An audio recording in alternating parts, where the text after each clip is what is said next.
Sanibonani, Molweni. Welcome to Multiple Streams podcast. This is the host, Ntobeko Mnguni, aka Ntobza, the neighbor. So, welcome everybody for a beautiful show. So I'm not alone today. I'm with SANELE CELE, a very amazing individual, my brother from another mother. So he's an entrepreneur, a businessman.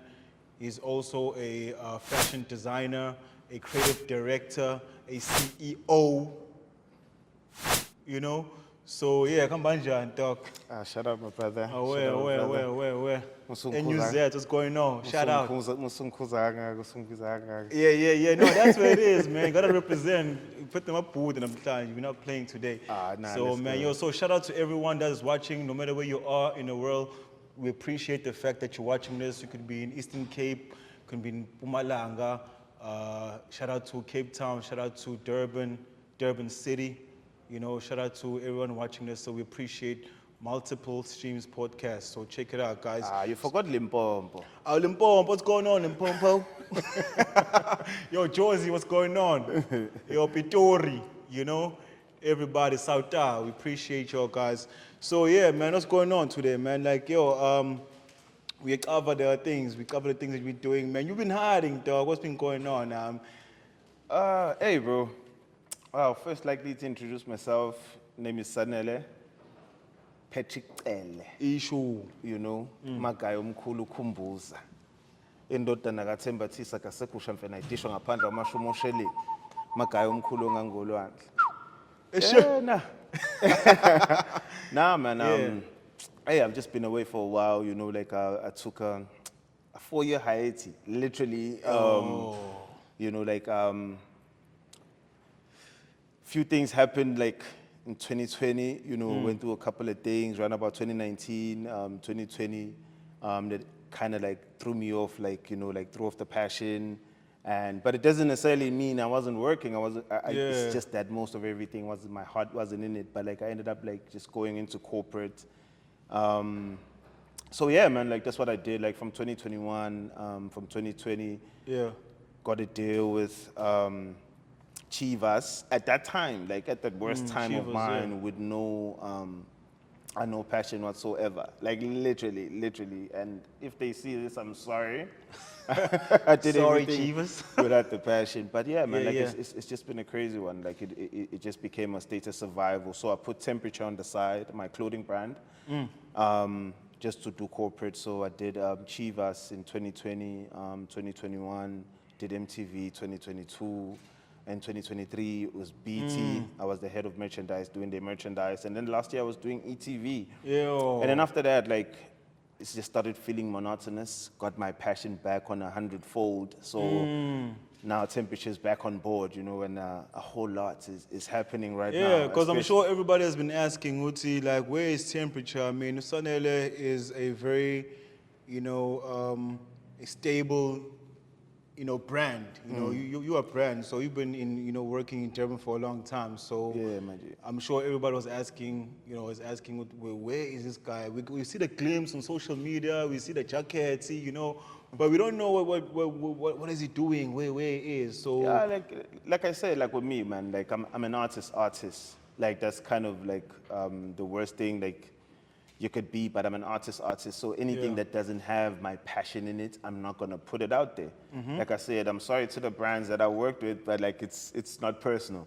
So most of everything that I've done within the past 4 years, I just did not put online because I didn't wanna polarize the brand and them see things that I never showed them. I've always been consistent with my ranges and that. So yeah. But right now, I'm working on a lot of cool things, man. It's been a cool year. I can't wait for you to see what's coming through. Because I can see that you're very passionate about collaborations. Because you mentioned that you've been working with MTV Base, BT, Heineken. You also did the shandies with Heineken. Yep. You did the shandies for Chivas. You did shandies for all these brands. Oh, so and collaboration is very important to you. Yeah, and Malcolm's, man, and shout out to TFG, the Fushini group, man, for putting me on. Like, Malcolm's, yeah. I had a Shout out to super Malcolm's, relationship with them, and I had a custom bar inside the store. Like, you know, like it was like that deal was one of the first. You know, it was like, you know, like the first of its kind. You know, Yeah. but the crazy thing is, I had like emailed them like 2 years prior. You know, like selling the What? idea to them, but I guess like with God's timing, everything happens in God's timing. Because in 2017, like shit popped off. Excuse the language, and then my life just went sideways. But the crazy thing is, TFG hit me up like in that midst of time, and then I got that collab with Mark Hams, and yeah, we started pushing, and the whole thing was supposed to be like a pop-up for 3 to 5 months. Sure. But it ended up being 3 years, you know, with God's mercy. Man. So yeah, it's a whole man. relationship. Yeah, no, it was awesome. And then COVID happened. Oh man, COVID effed everybody up. I'm telling you. COVID happened. So how did you manage as a creative? You know, like I'm sure you guys have as a creative that do, you know, fashion design. You also have like writers that have like writer's block. So how did you manage through like the creative block Like I said, through bro, that time, through COVID, because everybody was effed up? let's take it back to where I come from. You know, like personally with me, you know, like I'm pretty much self-taught with whatever it is that I'm doing. But I'm one person that would like teach myself. Like I always tell people, like I'm not a cool kid. I'm not a cool person. I just so happen to do something cool, you know. So when I started fashion with me, it was more of like a survival thing. You know, I'm not gonna come here and sit here and tell you I had a plan, I had this grand idea that I'm gonna become this person. Nah, I was winging it. I'm still winging it till this day. What? I was winging it. So that was just the drive. So when that creative block hit, man, it was just like, what am I gonna do? It was COVID at that time, and I'm sitting there and I'm like, yo, what's gonna happen now? You know, we're stuck inside the house, and I was looking at that. And the craziest thing is, nobody had thought of the mask type situation. And I hated the fact that a lot of people actually like got a lot of recognition based on something that I started. Like literally. What do you mean? There was one guy that was in the paper, and they were talking about, it's like, oh, this guy just came up with this idea of making masks and all of that. But he saw it from me, he got the pattern from me, which was weird. Yeah. Because When COVID started? when COVID hit, yeah, because like I started thinking, lying. and then I talked to a couple of people. And then the first job I got was like from Transnet, Transnet, and we started cooking from there. And then around about that same time, that's when like the people from Chivas hit me up, and they were like, yo, can you design something for us? We want jackets, because it was headed to winter time. And they wanted jackets, but the thing is though, every store was closed. Factories were shut down, and it was the craziest one. And they asked me, it's like, hey, can you handle that, you know? And the crazy thing is though, the deadline to submit the designs for it was in 3 days. Yeah. And I was like, wow, what am I gonna do? And I just sat there, because like they just wanted designs, but I was like, because I'm not that guy. I was like, I went and did the designs. I made the jackets within 3 days, got it embroidered, and I got a permit. I drove it to Joburg. I drove it to Joburg myself, because like they were supposed to, it was something that was thrown out there for any designer to grasp. Oh, yeah. But I learned of it 3 days before the deadline. What? So I made the concept, made the designs, and I just, for some stupid reason, decided to make the jacket also, which I wasn't supposed to do. And then on Friday, I just got a permit and drove to Joburg, and I took it there. The next week, I had And an you had order. a permit too? Yeah, no, I got a permit from SAP, man. Like, I'm not gonna now share how I got to drive, but like, there's a lot of ways of doing things. So by the time, like, I just took the stuff there, and the announcement was supposed to come out in 3 weeks, and actually who got the thingy. But with me, doing the design and doing the physical jacket and actually taking it to them, the next week I had an order of 200. And now there was a thing, they were trapped in a situation of like, how now they're going to announce the winner when they've already given me the job. You know, so in 2020, like, while everybody was closed down, and I always tell people like that was the year that I actually made the most money, because I don't even know how I didn't even get COVID, because I was working the whole time. Yeah. So you had a mask on too? No, I had to work. I had to work. What I did, like, I took my house in Umlazi, turned it into a full-on factory, and I got the guys in. They slept at my house, like that the duration of that 8 months when I had that Chivas Regal contract. They were staying in my house. We were working inside the house, and there was that. But it was a beautiful time. Because I can tell you, while everybody was complaining about money, wanting the 350, I had a lot of money. I was making money, yeah, but I'm not going to mention the other ways of how I got it. Yeah. So Zambia and then nothing like that. No. No, we're gonna talk about how Mzambia is messing up the the township too, man. Yeah, now we're gonna get there. But like I said, like, so with me, like, I started fashion and I started working. So it was a form of survival for me, I'm not gonna say I come from a bad background, but the thing is, though, my parents just so happened to pass early. But they did their job very well. So after that, like at the age of 16, it just became a thing of like, what are you gonna do? But I love fashion. So I just started going around town, going to designers and asking them to teach me how to do this thing. But they would just drag me all over.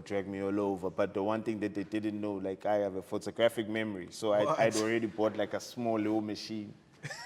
And I worked. So like I said, like, for me, it was just a thing of survival. The house I still live in is the house I live from when I was 16. I'm in my 30s now. And so it was a survival thing for me, and it's always been that. So even with that creative block, I'm always going to look for a way to make money and eat.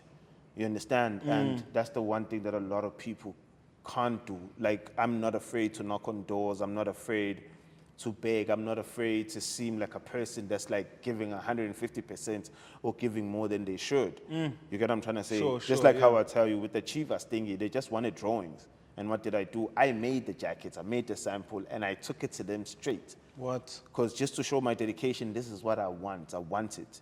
So that's how most of everything, it was like that. So it's survival. It was that. MTV, it was the same thing. BET, it was the same thing. ETV, it was the same thing. So it was all those 4 years. But the crazy thing is also with corporates, they have bad deadlines. So that started messing me up. But that messing me up actually brought my passion back. It brought my passion back. So that's now I'm here, So I'm doing amazing work. Like, we did a shoot. I worked with Justin McGee earlier this year. We did like a little collabo and on visuals. So I just sat down, just like how I'm going to explain with this jacket. This was the jacket. This is the jacket that I came out with. The jacket is not for sale. Okay? It's not for sale. Don't be texting. Don't be doing that thing. The jacket. No. It's not for sale. So let me grab. It's not for sale, man. But like, there's a story to it. Like, that's just what it is. It tells my story of those 4 years of like not having creativity, like just being in that dark and not being able to do what I wanted to do. So after like everything, like I got my kickback. I got my freedom, but like I didn't. It's written free. It's not freedom. It's freedom. I freed my mind from where I was. So with the artwork also, it's the same thing. Explain the skeleton. There's the skeleton. There's the box. Because like literally, that's some creepy shit, man. No, it's not necessarily creepy. But when I explained to it, like I was pretty much a shell of my former self. You get what I'm trying to say? I was trapped in that box. So the hand, that's me stepping out the box. You understand? Oh, the box. The box, that's me coming out the box that I was in, like the depressive state, and then the skeleton working. And the box is closed, so now with the hand I'm coming out. You're still alive. Yeah. It means you're still alive. Like, I'm coming out. They're trying to box you in.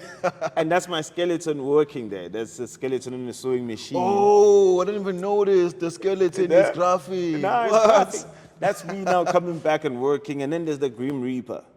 The Green Reaper. Yeah, explain that, 'cause, Yeah, I mean, that's the Green associated with Reaper's death, got man. it's got a needle and thread. So that's me coming to fuck up everybody. I'm coming to take everybody's souls. They gotta know I'm back. Yo, man, like you gotta call out all these designers, man. Like, because the thing is, a lot of designers these days is very, they do the AI image and they just want to print it out, and so how do you differ from that type of,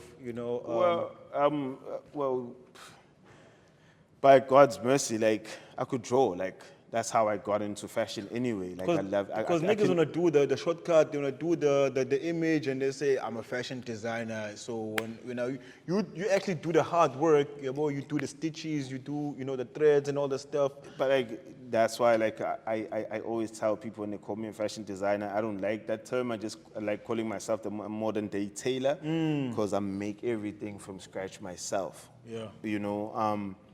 Crazy enough, being self-taught and actually like now getting to a place where I matched up with the best, like I matched up with the best, and I literally got to travel the world. I've been to a couple of countries with my hands, and also too being a person with no qualification, not even a certificate, my boy. Yeah, not even a certificate, but it's a like pure passion and. It was pure passion, man. Like it was pure passion, but like most of everything was just driven by my mom because she was like the basic influence, but also my dad also because he was a fashion model back in the day. Oh yeah.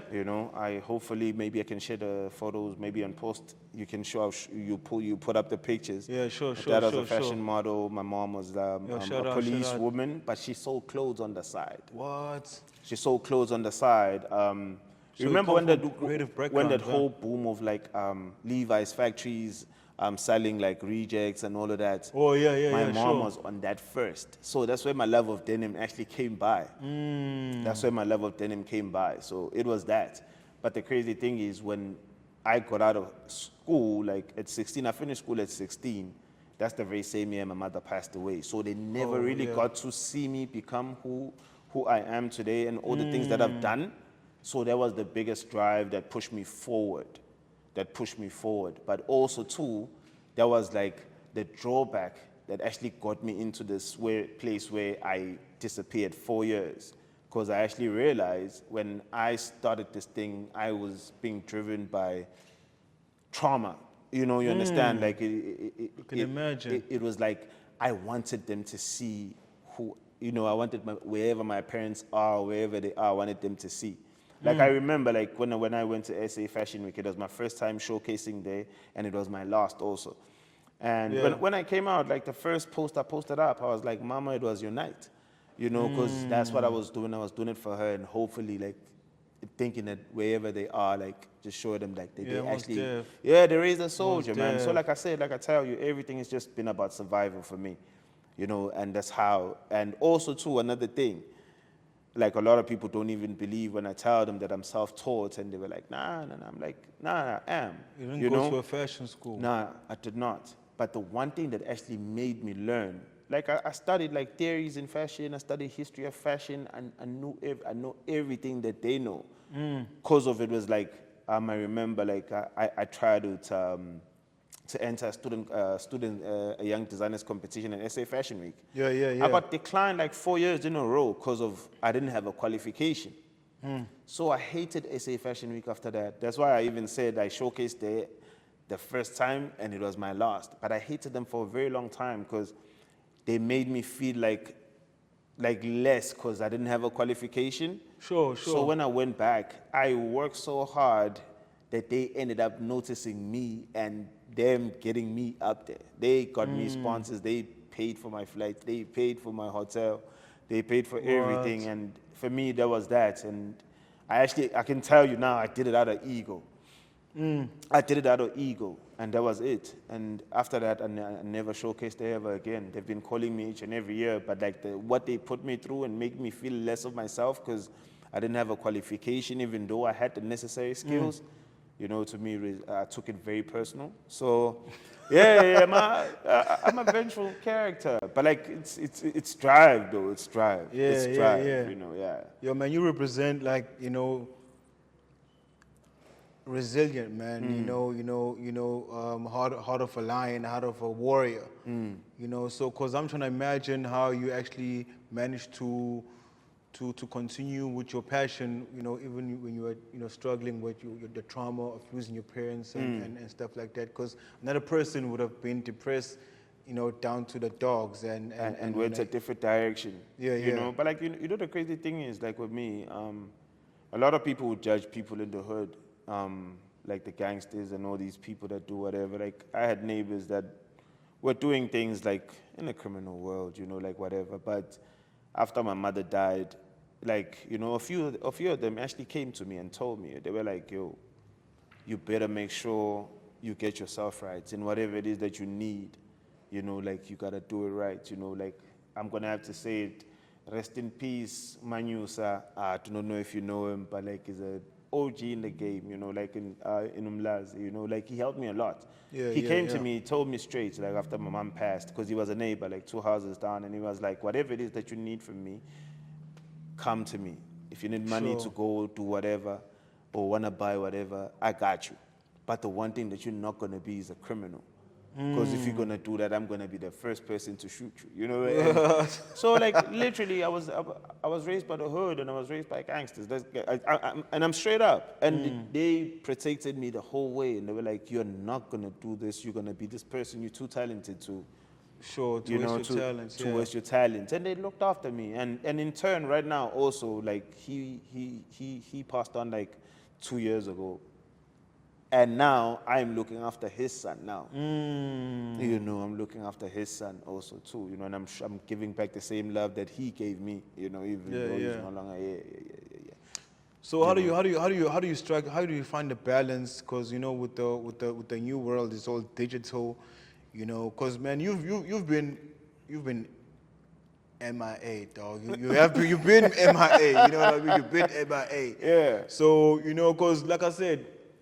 Because we talk almost every time, man. So you've been MIA. So even on social media, because like nobody knows what's this guy doing. No, but if you've noticed, I've always been like that, though. Like it's never been a thing. Like, I'll release a collection and then disappear and go do whatever it is that I want to do. Like, with me, I hate the idea of having a social construct. Like, I hate that. I believe that art is freedom. We gotta do what we gotta do. Like, I can sit here and tell you, like, I don't even know what a pay slip looks like because I've never had a job. I've never worked for anybody.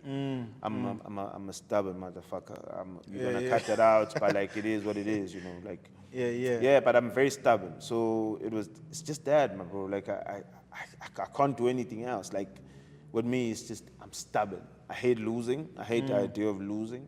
Even though like you lose, like with me, every loss I take it as a lesson. For me, it's always a lesson. Yeah, my brother. So I want to find out, like, how do you adjust to this fast track reality with all this technology that's coming up? Like, how do you adjust? How do you strike the balance? Because you find that there's also the influencer situation where fashion designers want to use influencers to sell the merch. To sell the image. But like, that's the problem also, coming back to the very same thing. That's the social construct. That's the problem. You get what I'm trying to say? Because think about all these other brands or all these famous designers that are known. Why would BET come to me? Sure. Why would ETV work with me? Like, why would the collaboration that I have right now, all these things, and I don't even have the same numbers as them, but these people come to me. It's essence. That's one thing you should never forget, that the biggest marketing you could ever have of your life is actually doing your work right. Doing what you love and doing it quality, right. Make sure the quality is straight. And deliver. That's why I'm saying word of mouth is way more powerful than 100,000 followers on Instagram. Yeah, it is. It's way more powerful. So because that's one thing that I say, I always want to deliver. I deliver. It's delivering. And even when I release a collection, everything is going to be impeccable, and that's the biggest drive for me. So like, that's what I'm telling you. It's just, I don't worry. Like, so I was telling you earlier, I don't consume, like, I don't follow fashion designers. I don't follow fashion influencers. I don't watch anything that is fashion. I love games. I'm a gamer. I love tech. you know, like I love philosophy or Carl Jung's. Like I'm a super stoic person.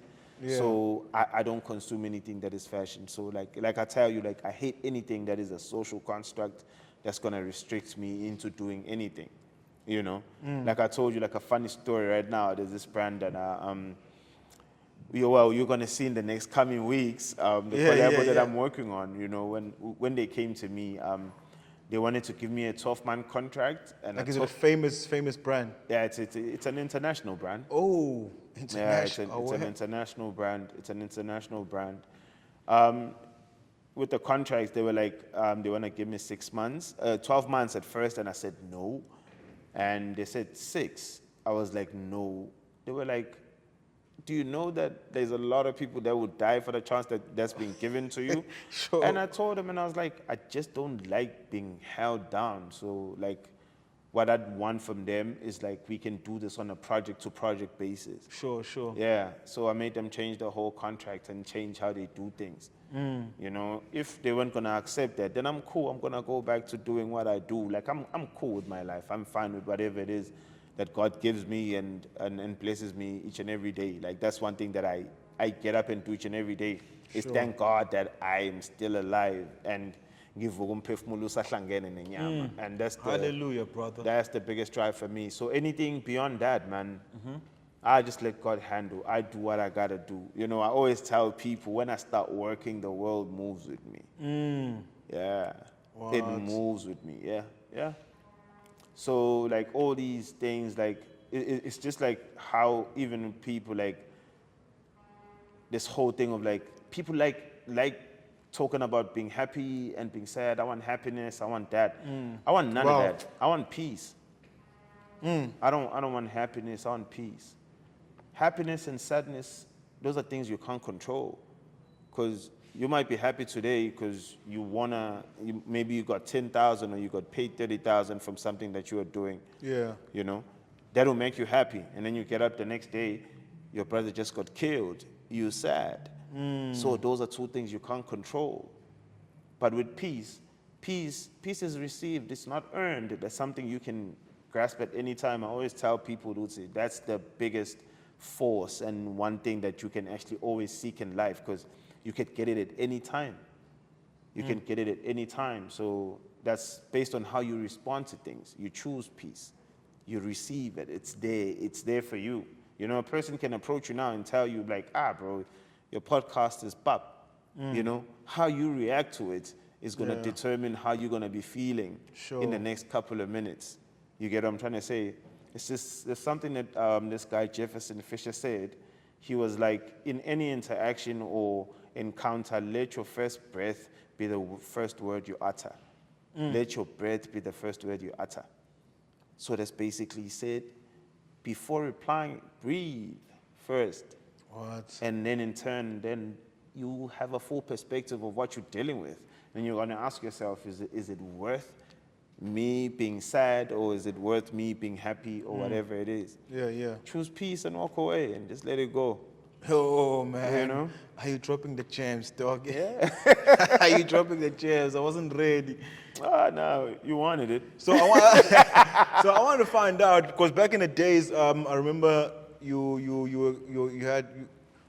were involved with Run DBN. Run DBN. Yeah, because Run DBN, I was like, yo, man, I didn't even know that you were involved in that in Run DBN. Because everybody was wearing Run DBN, they were even doing Run CPT. Yeah, JHB. You know? I'm one of the founding members. That's what I told you. Like, the one thing you gotta understand about me. That's why you probably didn't know. You knew maybe Charles, your Arnold, and all these people. Yeah. Like with me, like I wanted to work. And also, too, the dynamics where we were coming from, they came from a different place, you know, where everything is kind of a bit hunky-dory for them. When I go home, I'm alone. Yeah. I have to deal with it. You got to figure out. Yeah, I got to figure it out. You know, when you open the fridge and then there's the one onion that's dried there. You know, so that's what I had to come back to. A bottle of water, though. So with them, like with me, like I was just behind the scenes. So everything that you saw there, merchandise that was happening, even party ideas, everything, like I was there. I was the person that was doing that, you know. Because Umampinch was pushing it too much. Umampinch, like rest in peace to Umampinch. That's my Yeah. G. Also, you know the crazy thing is, like, I love that guy so much because also too, like, I've had an encounter with them way before they got famous. I had a friend that was their backup dancer, and this one time I actually drove them around with my father's car, and I remember we went to it was UKZN. And I drove them there, and Big they Nas. performed there. Yeah, they got booed. Like, they didn't know, nobody knew them at that time. Yeah, You yeah. know, but that song, Ugesi, was about to come out. So, like, this guy he threw a bottle at them, like a plastic bottle. And then Danger was like, I'm Bugeni, Utago Ugesi, you know? Oh, and then that's how it started. and then the song came through. Shit. And then people just went wild. And I was chilling there, and I saw the guys, and I saw that happen. Like, and I've been lucky enough also to meet a lot of people that actually became, you know, like, Moonchild is winning. Like, She's been winning. Nah, but like, that's what I love about her. She also moves like me. Like, a lot of people like are not seeing the things that she's doing. Girl has a song with Beyonce. Girl has toured with the Gorillas. You Bruh, understand? Works bruh. at Diplo. You know. You know the crazy thing is, and it's all those things. Like, she's been on FIFA, like she's had songs on FIFA, like, you know, like 4 years in a row, and a lot of people don't even know that she making it. Like, you know, like she like that. She my sister, with me. Like, I always, shout out to when I'm in Motion, Joburg, I hit her up, and then we chill. Like, she's doing very well, and a lot of people do not know that, and she likes it like that also. So that's what I'm saying. Like, with me also too, I like moving like that.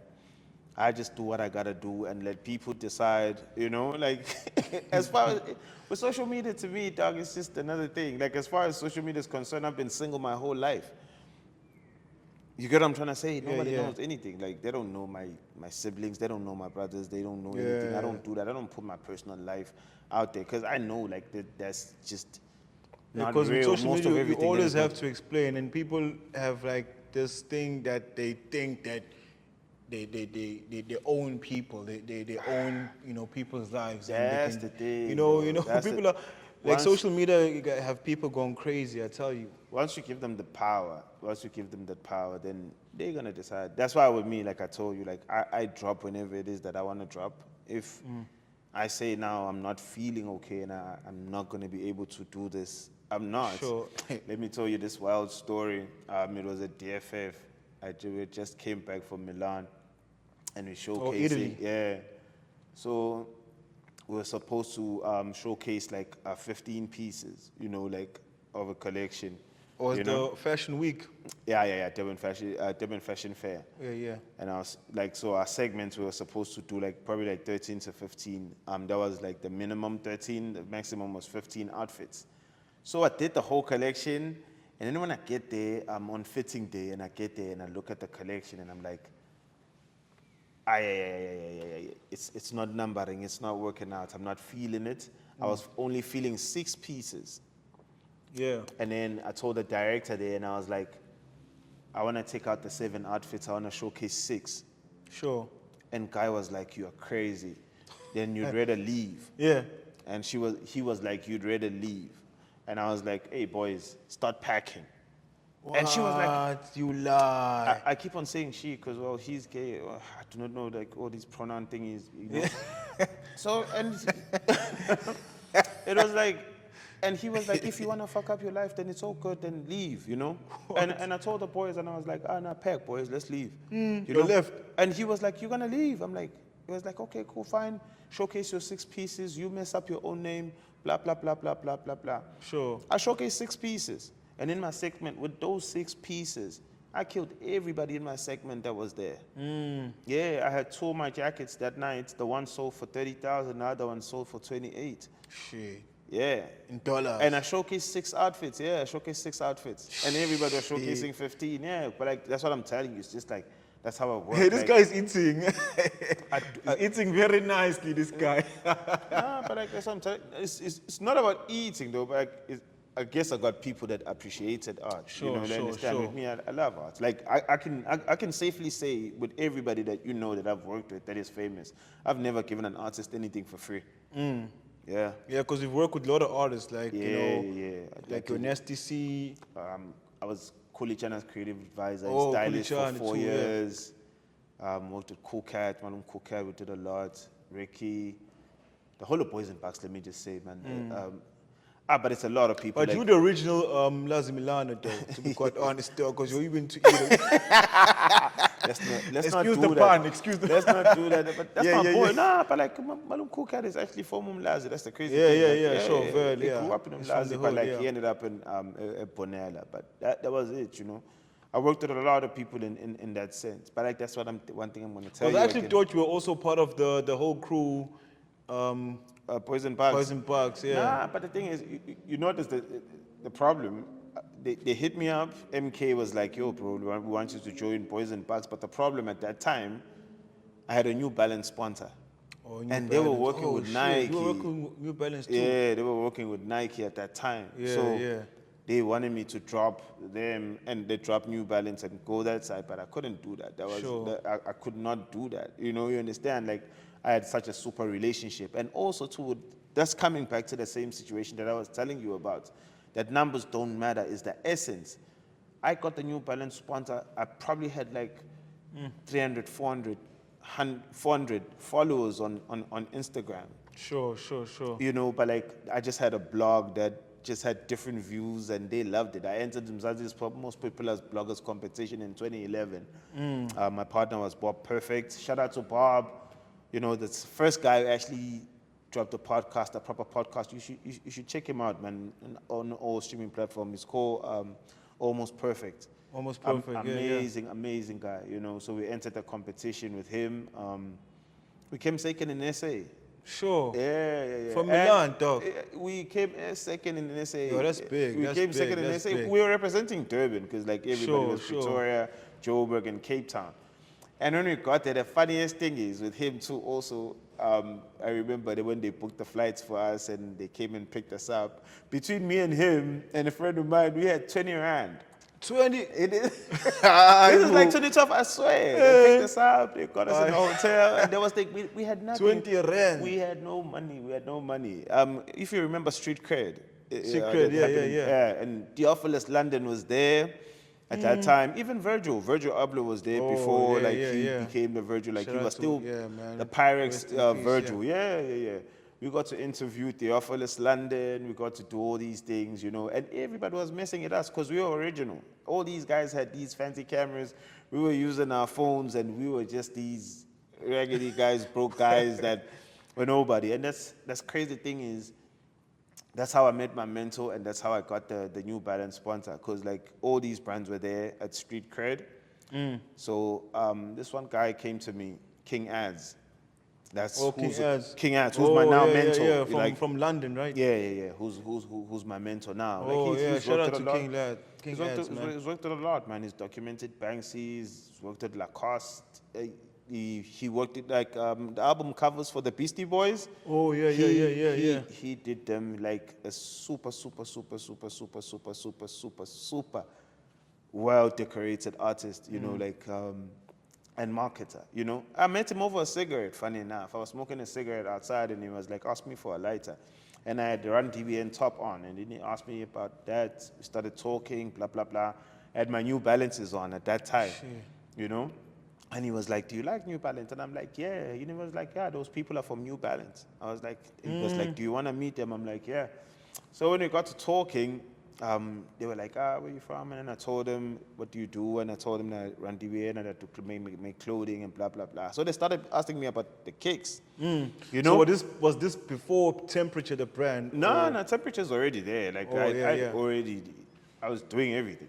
You know, so I'm talking to these guys, and they start asking me about their sneakers, and I asked them about sneakers, and they were asking me, and I'm telling them the series, the names, the numbers, the N80s, your 574s. They were like, we need somebody like you, because I love kicks, you know, like I love kicks. They were like, we want people like you, and that was the crazy thing. And then after that, like I got back to Durban, they hit me up.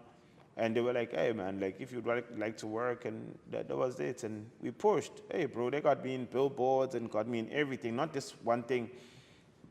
At that time, they weren't even called influencers. We were called tastemakers. We were called tastemakers at that time. And the nice thing about that time, too, you got product, and they would pay you a step in also. But now these brands would just come and throw clothes at you, and you get to promote them for free when they have the budget to actually give you the budget. And that's why I always say like these nowadays influencers really messed up the game. Yeah, they You get have. what I'm trying to say? Yeah. So with me, like, I ain't doing nothing for my I don't care who you are. I don't care where you come from. Yeah. Nah, I gotta eat, bro. Everybody gotta eat, Because man. if I'm Everybody. if mind you now, if I'm telling you I'm giving people anything for free, like I'm gonna come back to a fucking dry onion in my fridge. See, I'm a big guy. I need to eat, bro. Like, Yeah, and you're spending time, like, Yeah. you know, doing the jackets. yeah, you're using energy. Like you need it. Because like with me, like I take my time with my work, you know, and I have employees too, also too. You know, you get what I'm trying to say. And So- that's the thing with people like Mzansi, you know, they don't appreciate art. No, they don't. You know, they don't appreciate art. They don't. And It's different case in the States or abroad, overseas. Abroad, yeah. it's an entirely different situation.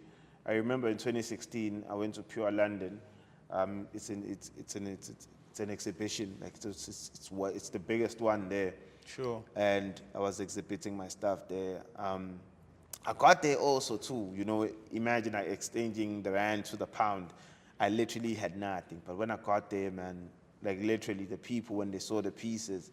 Because in an exhibition, they come, they buy, like they don't buy there. You know, like people from different boutiques from all over the world, America, Paris, you name it. You know, they like people came through to me and they were like, yo, when the show's over, I want to buy that, I want to buy that, I want to buy that, I want to buy that. And you know the crazy thing is, a jacket that I would sell for 1,500 here, I was charging them 8,000 and they were just going for it like that. They were going for it, and I was like, they appreciate like handwork more that side, because here we consider abatungi, which is annoying. Like that's what like with me, bro. I don't do alterations. You see, if anybody comes and tells me, it's like, yo, can you make this shorter and do this for me? I'm like, Yeah. You know?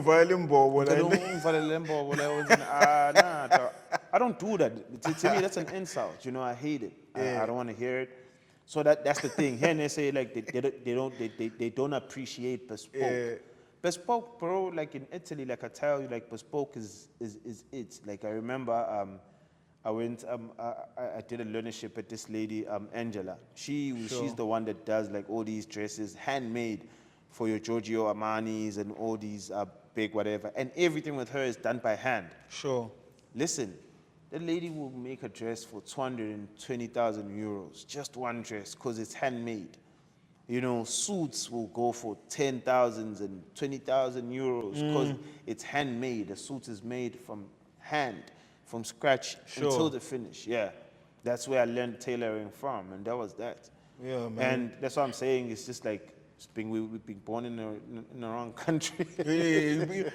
It's true. It's just being in the wrong country. Yeah, but like true, man. I tell you, like handwork, that side, it's an entirely different more situation. appreciated. It's more appreciated. Yeah, There's more value. Yeah, there's more value. There's more value.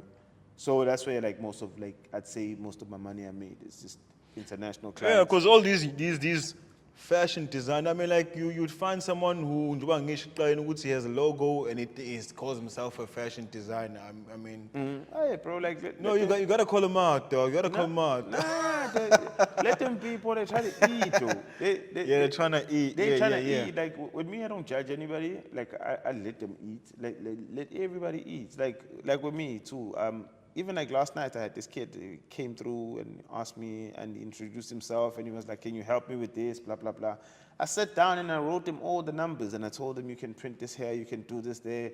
I give everybody information, even like the ones like I'll give them my connects and things that I'm doing because Sure.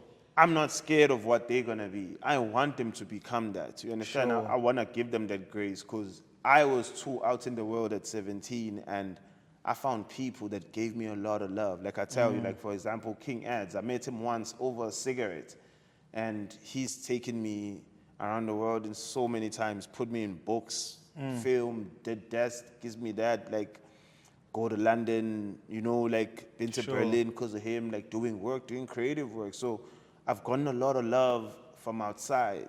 You understand? From people, from random people that I don't even know. You understand? So I'm going to do the very same for people. Like, if you come to me and ask me, hey, I want this, I'm not the type of person that's going to hide the contact. you know. Sure. But people Yeah, are, man, people are very.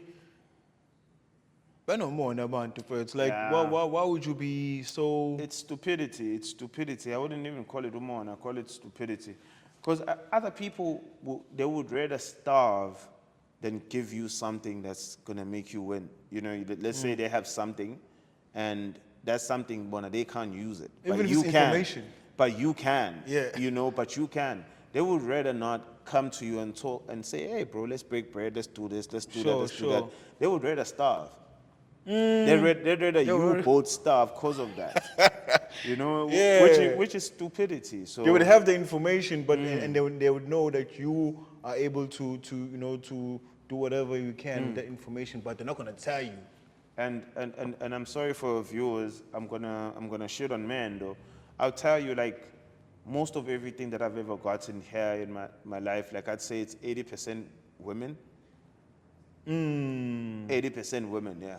Shit. Like connects and everything, and it's 80% women, yeah, black women. And obviously, so Nah, guys will shut you down. Guys will shut you Yeah. down. Like, I've been shut down so many times. They've tried so many times, but it's always been women that actually propelled me forward. Yeah, especially black women. Yo, shout out to the ladies, like, you know, Shout you out guys to the that women, support. man. The number cheater, stop being like that. You know what I mean? Stop being like that. You know, no more no afraid to just give the information, you know, help someone out. Don't be like that. Yeah, I don't think you should. Just because you are scared of another brother who's gonna be, you know, powerful, you don't have to be like that. You know what I mean? Bro, like I tell you, like I've had people that have lived in my house that have way more money than me now. You get what I'm trying to say? And I'm cool with that. But the crazy thing is, with most of everything too, that are valuable and things that I've got now, or even like gigs that I'll get or collabos that I get, it all comes from people that I've helped back in the day, and some that I've even forgotten. You know, it was a crazy one too, because I'm going to be working on something with Metro, but I didn't realize it was crazy when I got a call from Metro FM, and I'm like, what's going on? And then I get there and realize, oh, it's Roxanne, you know? Sure. And I helped Roxanne a long time ago, and she hit me up. She's like, nah, my boy, I didn't forget what you did for me. I got you, you know? So it's things like that, and that's what I'm saying again. It's a woman also, you know, like, black women Who made that call? Nah, black women are the most powerful thing ever in this world, man. For me, man, that those people are magical. So that's why I respect black women like this. Okay, in terms of your involvement with Durban July, I hate the Double July. You hate Durban July. Yeah, it's pretentious. I would like to know why, sir. Pretentious. I don't. But I have a story now. Yeah. This one time, but I'm gonna have to mention people's names now. And if I mention the marquee, because the guy that was running the marquee is a badass dude also, so I don't want to, but it was something for Metro, you know, and I was supposed to be showcasing there at the marquee, you know. Yeah. They got us as designers. Imagine, because the tickets are expensive, we understand. Because that's the first time, like, I met Cooley actually also around about the same time, yeah. So I'm there to showcase, and guess what? You're being told that you can't go in the marquee. I was sitting backstage on top of a speaker, bro. Hey, you lie. I saw my mama. I was chilling behind the speaker, and we couldn't get inside. But we showcased it. And I didn't know that. Do you understand? That was the reality. I was chilling behind. And you know the crazy thing, though, that happened there? Like, I was so happy getting there. Like getting the marquee, though. But when I was sitting outside, and I'm chilling backstage, and I'm like, I'm showcasing here, and I'm being treated like this, and you're seeing the people living large. There's the buffets there, there's the champagnes, and when are you backstage? I'm serious. And I was sitting there, and listen to this though. I showcased those pieces, and some cats inside. They were like, "Yo, they fuck with my pieces," and they came to one of the hostesses and were like, "Yo, we want to see that guy." Sure. And then they were told that they can't see me, so they came to me backstage. Listen, bro. They bought probably like 80% of those jackets. I left that day with like probably like 16,000. I left with 16,000. Like, after they bought those jackets, like I stood up, and the girl was like, no, we've talked to so-and-so. Now you can go in. I was like, nah, I'm cool. I was like, I'm cool. Like, I just got in the car and left. You Sure. know? Yeah, I was driving my dad's van at that time, and I just left. I was like, fuck that. I had money now, you know. Shit. But I've never done the July. I hate it. Like, I do stuff for people, you know, like that when I dress They up. attend like, the function, yeah. That when I attend, but I don't. I don't like it. I hate it. It's Sure. pretentious. Yeah, no, I don't like it. Yeah, because I think now they have like, it is. There's a lot of my keys, bro. Like, it's a whole vibe, but like, to me, it's just, it's pretentious. It's just like how the fashion industry too also, like, with the fashion shows and all these things, like. It's too corny. No, it's not corny, but it's just warped up, like, in how, especially like to how we work our fashion weeks and all these things. Internationally, in how, when they showcase, the business is done prior. Let's say like Milan Fashion Week. Sure. Designers from all over the world, they're gonna come there probably like 3 weeks or before. They have showrooms all over. They book places and they have their showrooms. Sure. They do business. Business is done prior. It's The done whole prior. admin. Everything is done prior, and then when you're showcasing, you don't buy a ticket. You get invited. They invite the right people from within the fashion industry or that have influence, that are buyers, that are what. Sure. You understand? So like this lady that was mentoring me there, Hello Pleno, she actually pointed it out. She was like, she hates the SA fashion industry because they look at fashion as entertainment and not a business. Because in a fashion week, you're not supposed to be able to buy a ticket. So any Tom, Dick, and Harry can go in there. You don't. Sure. They don't. They invite the relevant people, the people that own the boutiques, the stores, the retailers, the whatever. And then they'll have those few celebs just to spice the thing up, whatever. Sure. But it's also people of influence. You understand? But here, we do the showcasing first, and then the business is done after. But most of the time, it's just like we just showcased and we just became, we were just entertainment. Shit. Yeah, that's why I stopped Also, doing it's more of entertainment, man. You dip in July instead of like the whole. It's not a fashion thing. It's just like it's just that. Like I'm all for that. That's why I'm doing my own thing. So I promise you, this episode definitely needs, part 2. What do you think? Yeah, most definitely. We need a part because there's a lot. There's a lot. Nah, there's a lot that hasn't been talked about. You know what I mean? So one episode is not enough. So I promise you, I guarantee you, there's going to be second part. Part 2 of Sanele Cele is going to be coming over through Multiple Streams podcast. So thank you so much for watching. Thank you so much, brother, for coming through, man. Appreciate you, brother. No, shout out. And I wish a lot of blessings, for many moons, man. You're the one of the realest G's I know, bro. I wish you the best, man. Like I know how you've been talking about this for a long time, and I definitely hope you get the viewership that you deserve. And much love, man. And thank you for that. And I'm ready for that part 2, man. The part 2. Part 2 is coming. Part 2 is coming. So thank you so much. It's definitely gonna be smoky because of the new collab that I got coming. So I'll talk about that more. So it's gonna be exclusive. So your podcasters don't be, calling my nigga up. No, I'm joking. So all the podcasters here in Durban, you know what I mean. So let's get together, guys. Let's work. You know what I mean. So shout out, and I also like to say shout out to Mawande. For the venue, the studio. It's in Durban. So shout out, man. It's in Durban, 39 Station Drive on the 6th floor. Holla at Mawande. Thank you so much, man. Beautiful space. Beautiful space. Also subscribe to Multiple Streams Podcast RSA. So just hit that subscriber button. So we appreciate you. Till the next episode. Ntobeko Mnguni. Shout out. Peace out. Easy.